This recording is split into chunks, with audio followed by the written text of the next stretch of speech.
Namaste. The migration of Hindus and Hindu ideas from India is not a new phenomenon. India's influence as a confident exporter of its civilizational ideas, which consisted of profound answers to some of society's biggest questions at the time, actually was quite prominent between 250 BC and 1000 AD. Ideas rooted in the philosophy of dharma were India's soft power, manifesting in the form of religion, art, mathematics, language, and literature. However, today's discussion brings us a little bit closer to modern times. And when I say modern, I mean Hindus can mean first one generation out of India or 10 generations out of India. And these modern migration stories have a very different tone compared to ancient times. They're stories of seeking a better life, stories of opportunity, and these stories come with a host of challenges.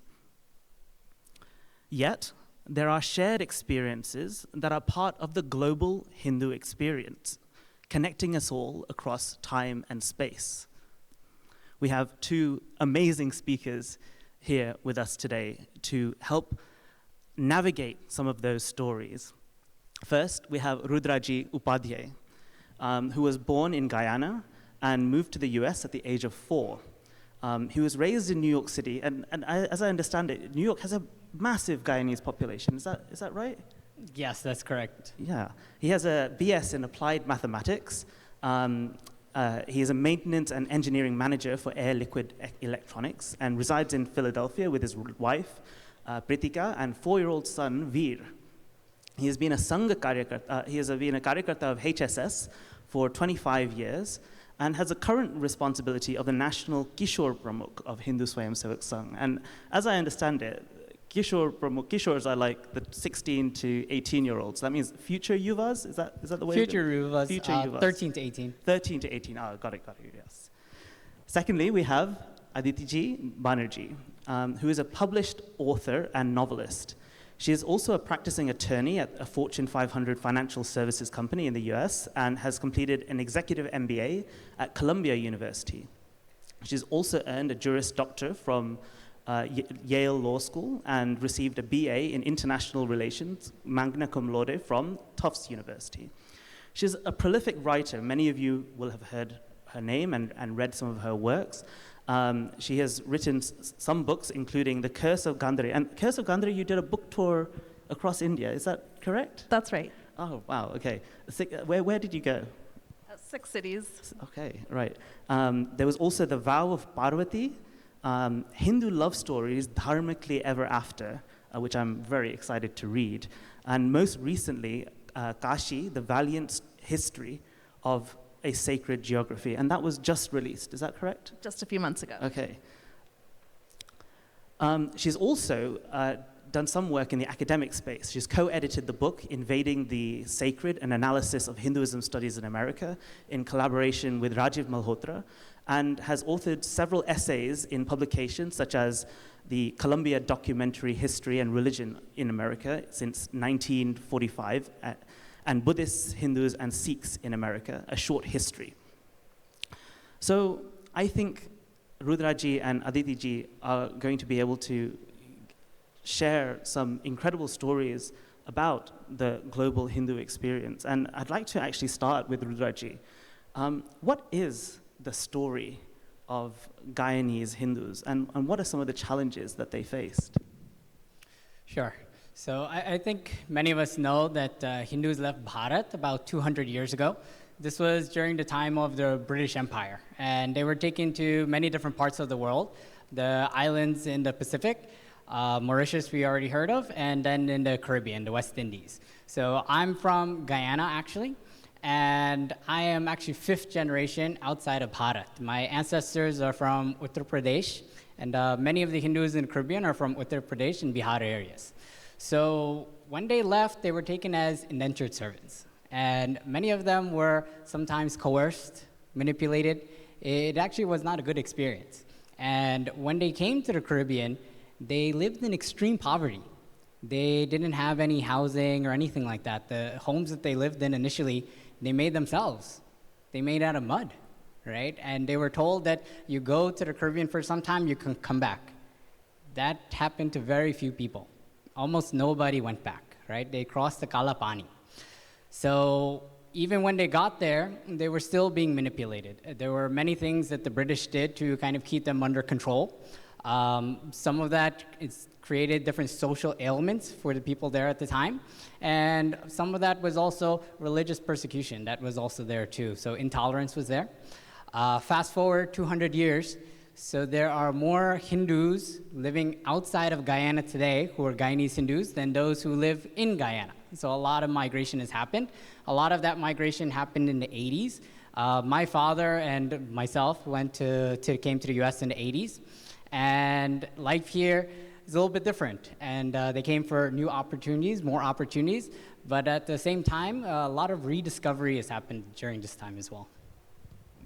Amazing. And you know, I guess the experiences that we as British Hindus experienced in more recent times were very, very different. You know, almost that we were kind of welcomed into the UK as to replenish the working force after the World War. And while we weren't necessarily treated kindly by the public, we were definitely probably more welcomed. And so, yeah, a very, very different experience.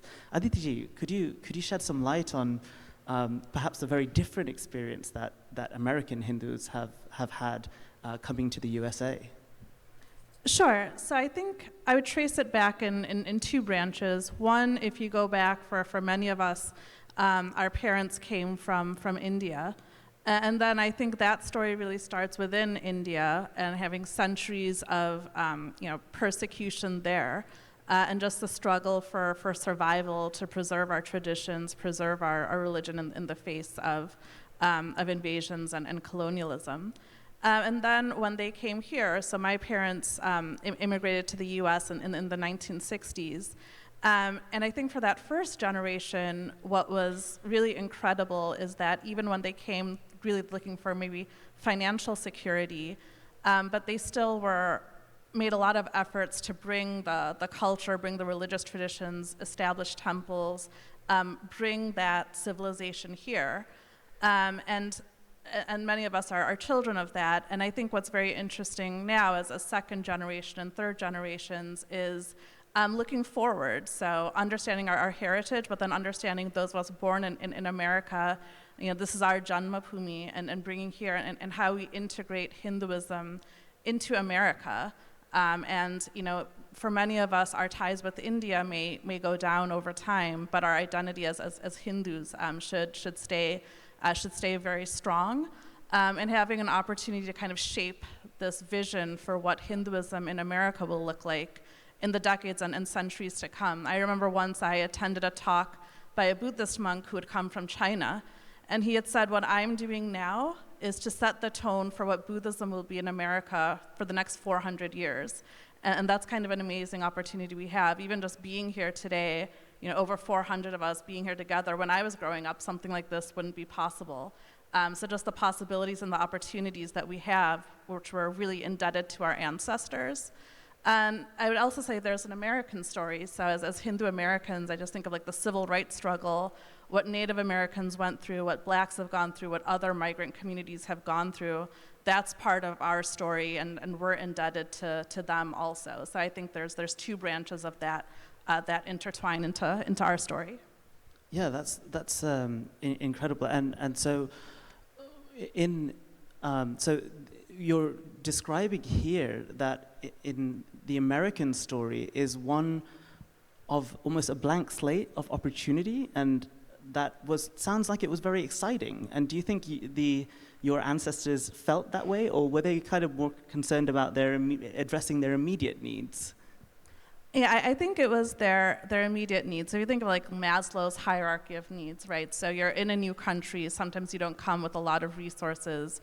You're building career, you're trying to provide opportunities for good education for your children. So you're very focused on that. I think there was also maybe some, clinging to some ethnic identities. So for example, my parents identified very strongly as Bengalis.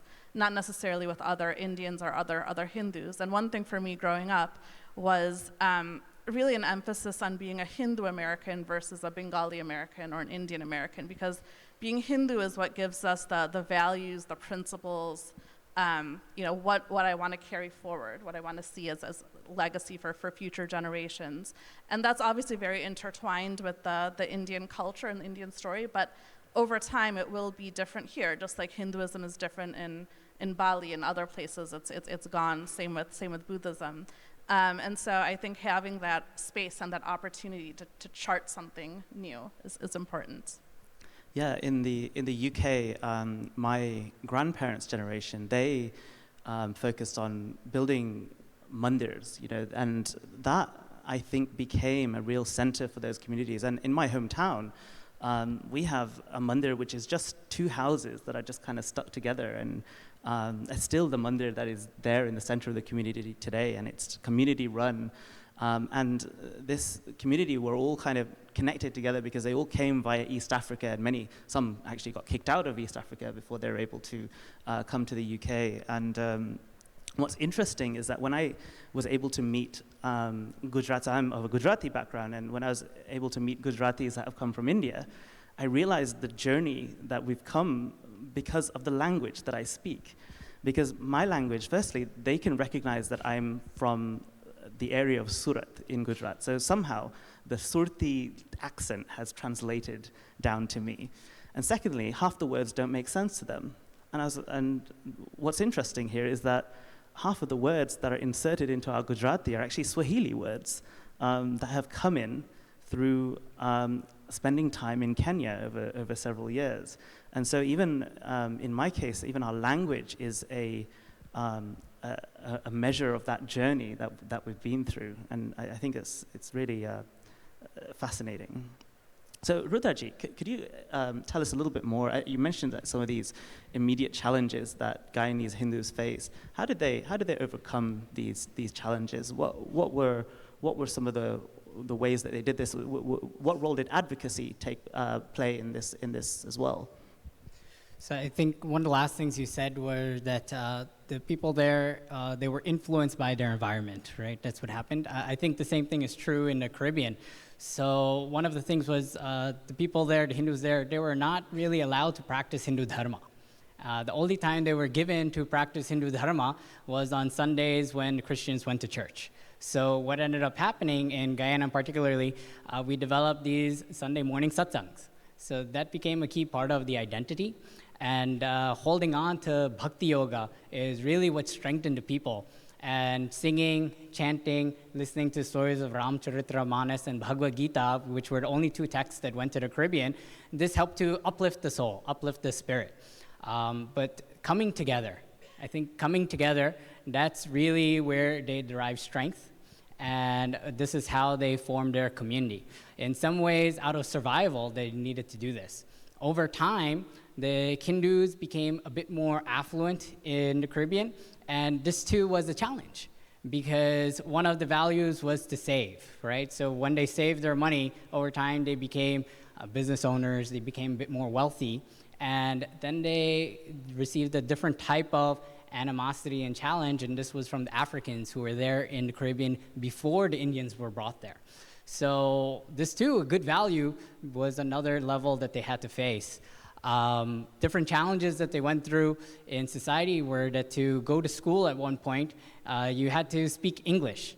So the deterioration of the language happened over time. To get a government job, sometimes you had to be Christian. So many Hindus took on English names or Christian names, right, to survive. But it didn't make them any less Hindus, right? My cousins today, Dana, Melissa, Andy, they go to mandir for satsang every single Sunday, right? This became their identity. This became who they were. What happened over time, too, is their voice grew.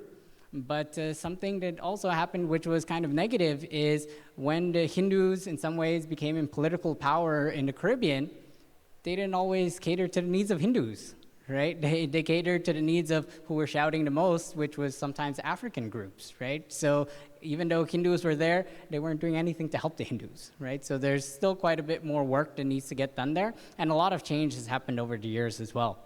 But I think that idea of coming together, understanding who we are, holding on to our identity, and then later being able to articulate that, and that helped a lot in maintaining that identity.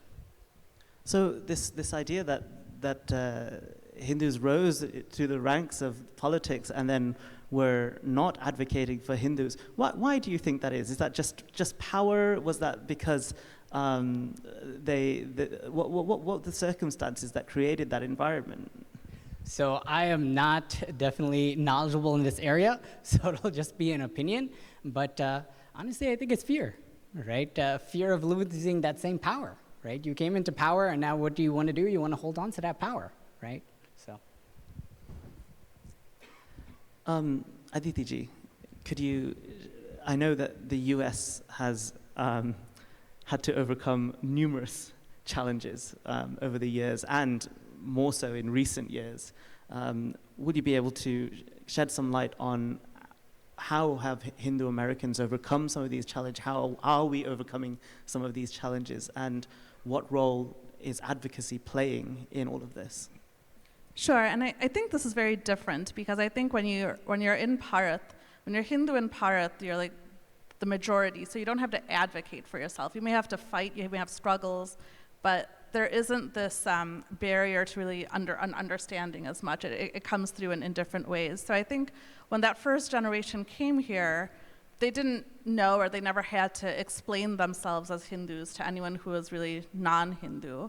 And I think this role of advocacy wasn't really understood because, again, it wasn't there in Bharat. And then part of the American experience is all communities are very proactive, so you don't passively wait for others to respect you or give you rights. You just immediately advocate for yourselves. That's the kind of society this is. But I think when the earlier generations came, there was a sense of, obviously there's gratitude of being in a land of opportunity, and there's a sense of not wanting to, not wanting to stir the hornet's nest, as it were. So I remember, when I was going to school, if there were issues with other kids, or if there was a teacher who said something wrong about India or Hinduism, my parents would just say, just let it go, just ignore it. And we're kind of taught to defer to teachers, to defer to authorities. So there's this other, cultural thing that's ingrained in us, and so it becomes very difficult to advocate for ourselves. But as many of us have experienced, there is a challenge in growing up in America, which is there is this Hindu phobia, or there's this lack of understanding of Hinduism. We get asked about different misconceptions and different prejudices, and then we find that we're not really equipped to address or to answer those questions because often we don't have the knowledge on why we do certain things or why we are the way we are. And there's also the psychological part where we're afraid of, Rajiv Malhotra wrote this book, Being Different, but we're afraid of being different. And we think that makes us somewhat lesser, when actually in this country, what makes you different is what makes you unique, is what makes you stand out, and it's actually a good thing. And so I think there's like a learning curve there. But I think as time has gone on, we've seen a lot more organizations and institutions around advocacy and understanding the need for it. But there's a lot more to do, because if you think about Hindu Americans, we're the most affluent minority group. We're the most highly educated. But to Rudraji's point, you don't really see that play out in practice. So even when we contribute to political campaigns, we don't have policy objectives we ask for. We don't have a sense of what are the real needs of the Hindu community in America and worldwide that we should be advocating for. So there's kind of a lack of thinking, a lack of vision, and then a bit of a lack of energy around advocacy, where we really have to up our game. Yeah, so Rudraji, can I ask you to chime in here on a slight tangent? So over, how many, you said fifth generation, right? I'm fifth generation. Fifth generation. My son is sixth. So how is it that in Guyana, Hindus have managed to maintain that pride over 5 generations? So I would say it was out of necessity. Actually, it was for survival, right? Without being grounded, they wouldn't have survived. And I would say this is not just a challenge for those in the Caribbean, but those who left Bharat for the last 200 years, but even in Bharat, for several hundred years, survival has been it's something at the forefront of people's minds. And I think what happens when you're thinking from that perspective of just surviving, then you lose quite a bit, you lose quite a lot. And only when you're in a position where you're not focused on surviving anymore can you really grow and can you become something else and something more. So there was almost this preservation mindset that allowed our societies to persist or to thrive. Yeah, it was the influences of the environment. And really, the key element there is grounding in dharma, right? That understanding of dharma, being able to be flexible, and this helped them to really the culture of the Caribbean Hindus. It's the same values, but the practice is different, right? The practice is adapted based off of the influences. Yeah, Aditi, do you want to chime in on that? Yeah. I did actually, because I think it's interesting that there's a bit of a difference in some of the experience in America, where I think there's almost an opposite problem of passing. And I think we see this in the Hindu American community, but also just like Asian Americans in general, where many of us can be successful educationally, many of us can be successful in our careers, but often that comes at a price or at a perceived price where we think we have to give up our identity or we have to conform or we have to kind of show, well, we gave up our backgrounds and acting kind of like quasi-white. And so there's kind of this opposite pressure where if we're able to just be successful without holding on to our Hindu identity, that seems like the easier and safer path. And we see that happening a lot, which is concerning because you can kind of get away with it to an extent, even though it doesn't really work in the long term. I'd like for us to understand this. I'd like to dissect this a little bit more because the Hindu diaspora has been an incredibly successful demographic globally, particularly at the individual level. Professionals, CEOs, politicians. We have, most recently in the UK, a prime minister, scientists. Yet Hindus and Hinduism are painted in such a negative light. And can we spend some time dissecting this? Firstly, why is being Hindu is contributing to our success? And why is it that we are not able to be successful as a society or be recognized as a society? Aditi, go on. Sure. So I do think it's some of those same values that come from Hinduism that make us successful. So in Hinduism, Hindu dharma is geared towards pursuing the purushartha. So the purushartha, the four aims of life, it's dharma, but it's also artha, kama, and moksha. So artha means like the dharmic pursuit of wealth. Kama means like the dharmic pursuit of things that we desire. So it's supposed to be like a well-rounded life. And so we have those values of education where Ma Saraswati, she's a Devi, she embodies learning, we worship wisdom, we literally revere books. And so it's not surprising that those values translate into being successful in education and in our career. But then a lot of times we don't realize that those values come from practicing Hinduism. We have to preserve those practices or those traditions. So that becomes the dilemma. And on the other side, you have a lot of challenges where there's just colonialist discourse, there's racism, there's deep biases against Hinduism, where it just seems like it's safer to turn away from the Hindu identity. But over time, if you do that, then we'll lose those things that have actually made us successful as individuals. And also, it's not enough to be successful as individuals. We have to be successful as a community. Because there are political pressures. You see just what's happening in the political dynamics of this country. Whichever side you lean towards, you can't count on anything. You can't be complacent. People's perceptions can turn. And so you have to build political clout. You have to come together as a community. You have to support each other to survive as a society and as a community, but also on an individual basis. And we're in danger of not realizing that. Rudraji. So I want to maybe just give a little bit different perspective on that. So I did mention that a lot of things, especially from the Caribbean Hindu story, came out of survival.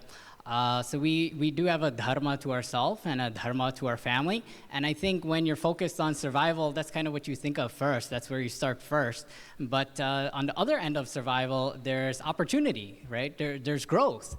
And the third dharma that we have is really a dharma to society. So I think one thing that's happened over time, over a long period of time, is we've forgotten one of our Hindu civilizational goals. And what I mean by that, one of the goals of the Hindu civilization has always been this idea of Vasudeva Kutumbakam, right? And that's not something that you would ever focus on when you're just trying to survive. But what happens when you have all of the opportunities? What happens when you're excelling? What happens when you're growing? I think that's where we've forgotten. We've forgotten this last goal that we have as a civilization, as a society, Vasudeva Kutumbakam, that the whole world is one family. And for us, as a Hindu community, as a Hindu society, we have to achieve that. We want to achieve that, right? We know that it already exists, but the whole problem is that not everybody realizes that. Could I add something to that? That's such an The important. mic. Something. Yeah, try again. It looks like the signal's off. Try again. Just. No, it's off. Hey. Because that's such an important point, and I just wanted to say, I think a lot of the times we're on the back foot because we're reacting to so much and we're playing defense. And one of the things, if you really believe in the beauty of Hinduism, is that we have a lot to offer society and the world outside ourselves, and making that contribution. And then that's also an important reason to embrace our Hindu identity, because that's something we can contribute to others for the sake of Loka Sangraha. So, what about advocacy? Are we doing the right things in terms of advocating for ourselves now? And I sometimes feel as though we are almost unknowingly benefiting from being Hindu. We've been brought up in an environment where we are brought up in a Hindu household. We're benefiting from all of these ideas, but yet we're not good at articulating them and not good at propagating that or giving credit to the fact that I am Hindu and this is the reason for one of the reasons for my success. How do we do that better? Rudra, do you want to start? Yes. I think there's a few things going on there. One of the things is, we say that Hindu Dharma is a way of life. And what happens is we end up practicing it in many ways, in subtle ways, in our value system, our motivations, or so on, our thinking, our thought process, our actions. But we don't always identify with Hindu. That's not necessarily an identity for many of us, especially when we're younger, because we're not really taught that, to look at things from that type of perspective. So what ends up happening sometimes, I feel, is we take things for granted, right? I think even myself, when I was a YUVA, the fallacy that I had before that was I used to think that everybody thinks like me, even the non-Hindus. They think like me. And at some point I realized actually they don't, right? And a lot of the values that I have, they don't necessarily share in the same way, or the outlook is not necessarily the same.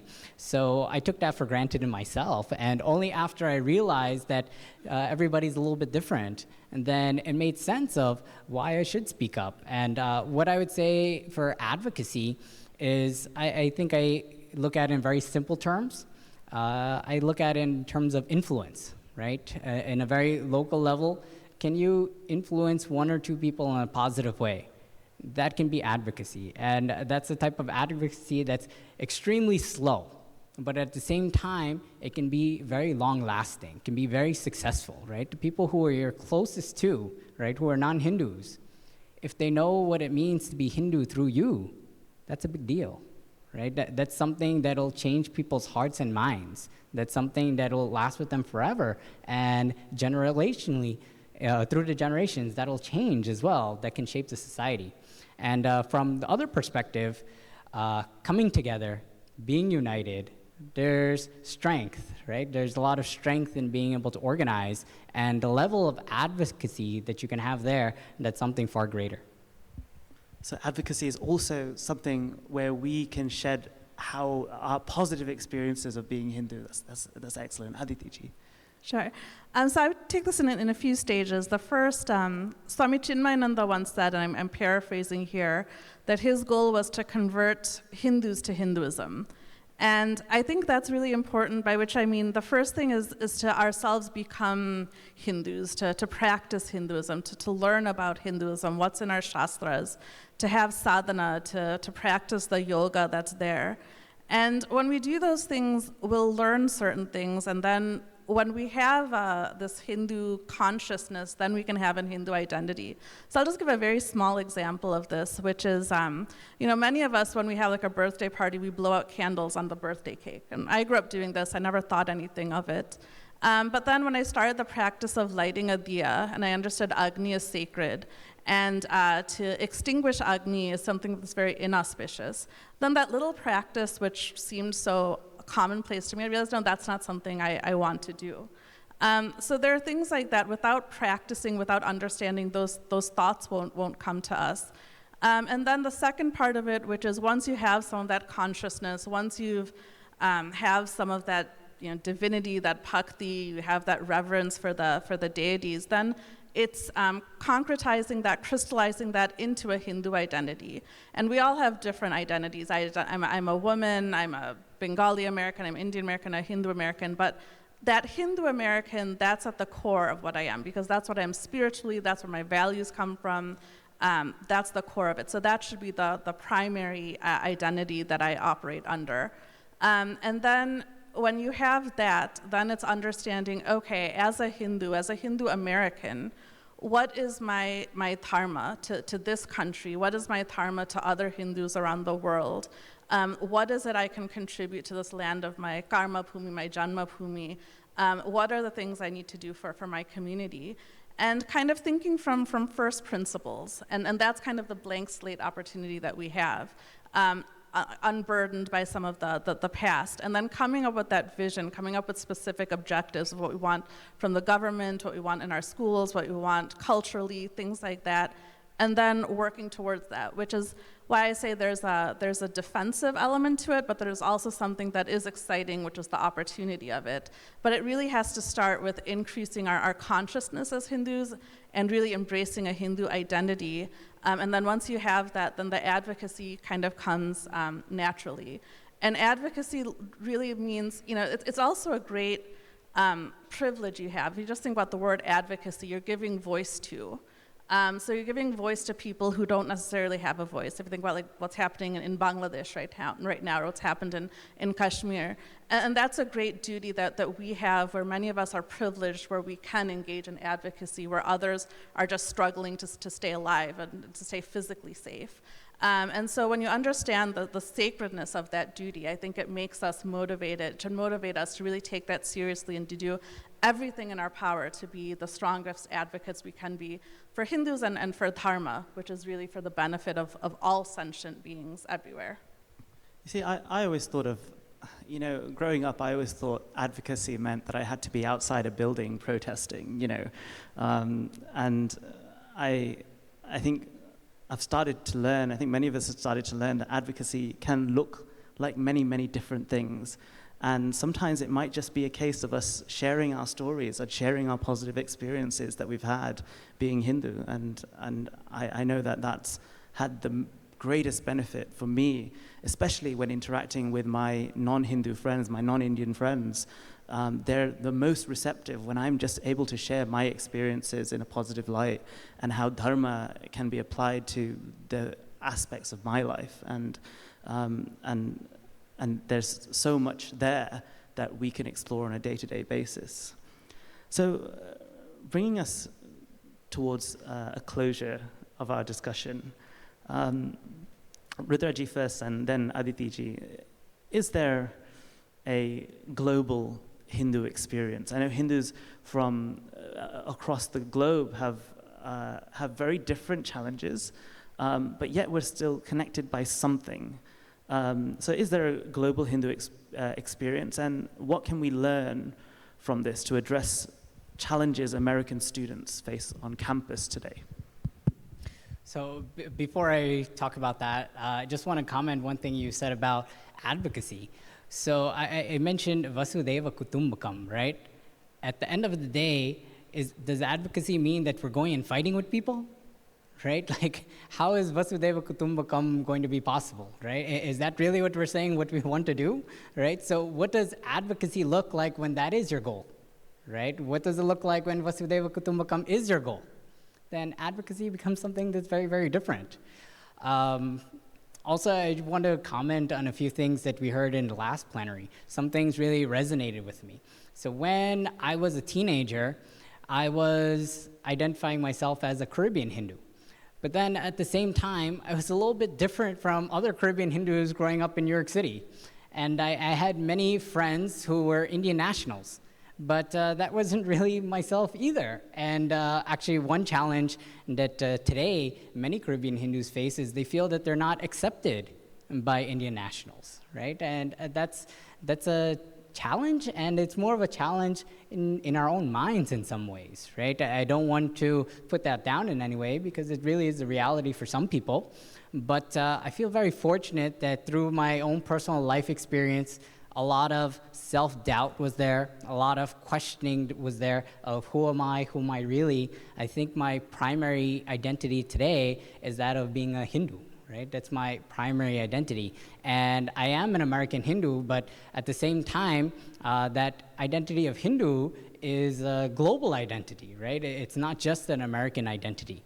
So what does that Hindu identity mean to me? That means that I believe in the oneness of the universe. I believe in the divinity of the universe. I believe in cosmic intelligence. And I think that's the same for pretty much all Hindus, right? Or most Hindus would believe that. I believe in Vasudeva Kutumbakam. And I think which Hindu is going to deny that? But as we heard in the last session, how do you put that into practice? It's drawing the bigger and bigger circle, right? Starting with myself, my family, and those who are closest to me, right? They should know what it means to be Hindu through me, right? My society. We should have some impact on our local communities, right? But as you keep drawing that circle bigger and bigger, how can I not care about all the Hindus in the world? They're my people, right? These are all my people. And as we draw that bigger circle, then it's Vasudeva Kutumbakam, right? We're all in this together. These are all my people. Aditi ji. Yeah, so I very much agree. And I think one of the risks as we think of identity is ghettoization.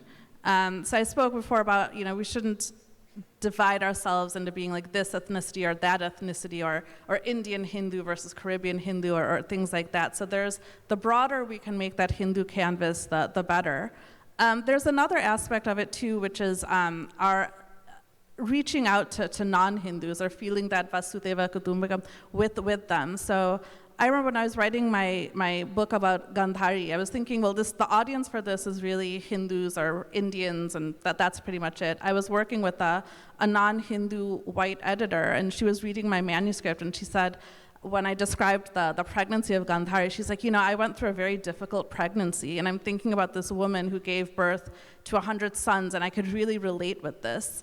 And then what it must have felt like for this queen to lose 100 of her sons. And she really felt that keenly. And so there's this universal human experience. And we should never forget that it's not just something insular, that Hinduism isn't being tribal in that sense. And again, it was very important embracing the global Hindus, especially for those who don't have a voice, who are struggling just to survive for their lives right now around the world. And I actually want to just read this quote from Swami Vivekananda because it's always stuck with me. He says, "Mark me, then and then alone you are a Hindu, when the very name sends through you a galvanic shock of strength. Then and then alone you are a Hindu, when every man who bears the name from any country, speaking our language or any other language, becomes at once the nearest and the dearest to you. Then and then alone you are a Hindu, when the distress of anyone bearing that name comes to your heart and makes you feel as if your own son were in distress." And I think that's what we should be aiming for. Thank you, Aditi ji. I'd like to end with a few thoughts. Every single person in this room is part of the global story of Hinduism. And every single person in this room has faced some kind of challenge as part of the experience of being a Hindu in America.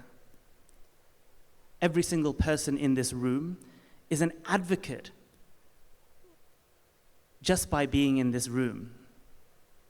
And every single person in this room has something positive to share about their experiences living by dharma. This story is ours to write, and that in itself is incredibly exciting. And I think our speakers, thank you very much for sharing your experiences and your stories with us. And we are all here throughout the rest of the weekend, and we'd love to talk to you guys. Namaste.